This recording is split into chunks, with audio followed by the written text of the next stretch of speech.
This is Sam Hooper with the Institute for Justice. You've heard me talking a lot recently about co-living or single-room occupancy, what I think is going to be the next big thing in housing and zoning reform in America.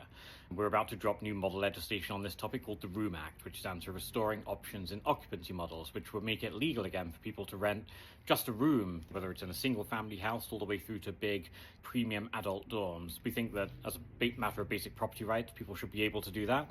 It can be great at the bottom end of the housing market for alleviating homelessness and stopping people from falling into homelessness, but at the other end of the market, at the premium end, there can be all kinds of benefits for young professionals who want to live in the center of the action and don't necessarily want or can afford to pay for an entire one-bedroom apartment or a studio apartment. So the model legislation we're writing, the Room Act, a draft of which I have here and is about to be dropped very soon on our website, will legalize all of that, and that's great. But while I've been working on this, I've been signing up for a lot of Google alerts about co-living and single-room occupancy, just to see what's happening in the space. More and more people are talking about it.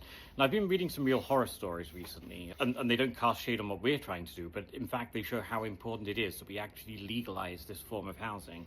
So there was this story that I found the other day, and this is a story that took place in Honolulu, where the housing crisis is particularly acute. They're just extremely bad at liberalizing land use and getting more housing built in Hawaii. And prices are going up and up, even as wildfires have reduced the available housing stock. And so there was a family, a mother and 3 kids, were desperate for accommodation in Honolulu near to their work. Couldn't afford any housing, but a developer was kind of illegally letting people live in an office suite, in an office building. It wasn't up to code, it didn't have all of the residential things you would expect. And they, together with a bunch of other people, were living in various suites in this office building.